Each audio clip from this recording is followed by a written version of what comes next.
विद्यार्थियों, देखिए हम अध्ययन कर रहे थे पंचतंत्र का और इसकी मुख्य कथा है, उसके माध्यम से हमने अवान्तर कथाओं का अध्ययन किया।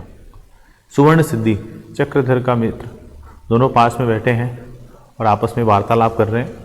सुवर्ण सिद्धि पुनः कहता है कि देखो चक्रधर, तुमने एक मित्र की बात नहीं मानी, एक अच्छे मित्र की बात नहीं मानी, किस प्रकार से तुम्हारा नुकसान हुआ। तो इस बात को पुष्ट करने के लिए हमने कल एक कहानी पढ़ी थी, एक बुद्धि, सतबुद्धि और सहस्त्र बुद्धि की, जिसमें सतबुद्धि और सहस्त्र बुद्धि एक बुद्धि की बात नहीं मानता है और दोनों मारे जाते हैं, द्विवर के द्वारा पकड़े जाते हैं। इसी बात को और पुष्ट करने के लिए एक और कहानी सुवर्ण सिद्धि सुनाता है।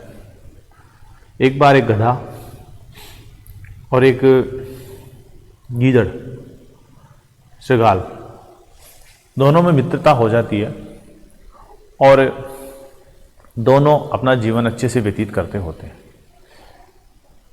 श्रृगाल इधर उधर घूमता हुआ कहीं से उसे एक खेत दिखाई देता है जिसके अंदर बहुत सुंदर फसल उगी हुई है, गन्ने के खेत हैं, गन्ना लगा हुआ है।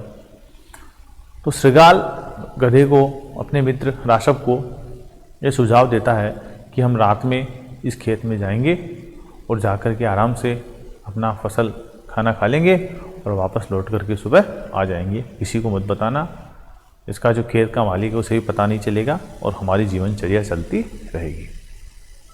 इस प्रकार से दोनों रात होने पर उस खेत में जाते और चुपचाप फसल खा करके भोर होने से पहले वापस आ जाते।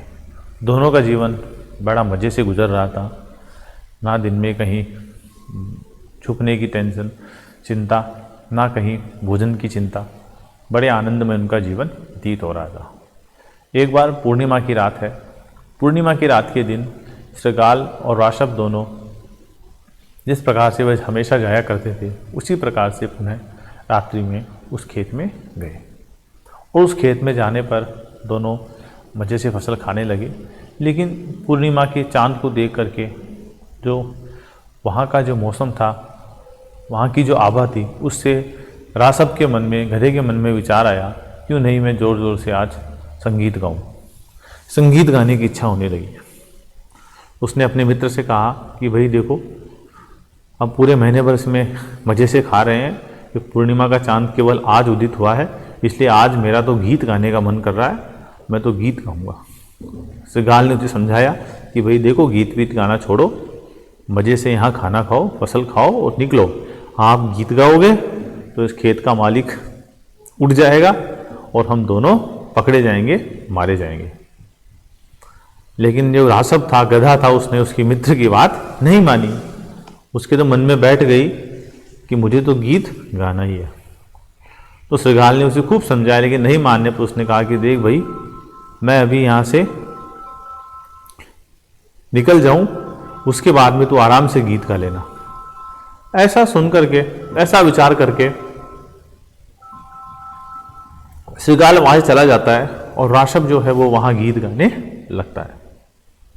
उसकी आवाज़ सुन करके खेत का मालिक जाग जाता है और उसे डंडे से मारता है तथा उसको उखल से बांध देता है।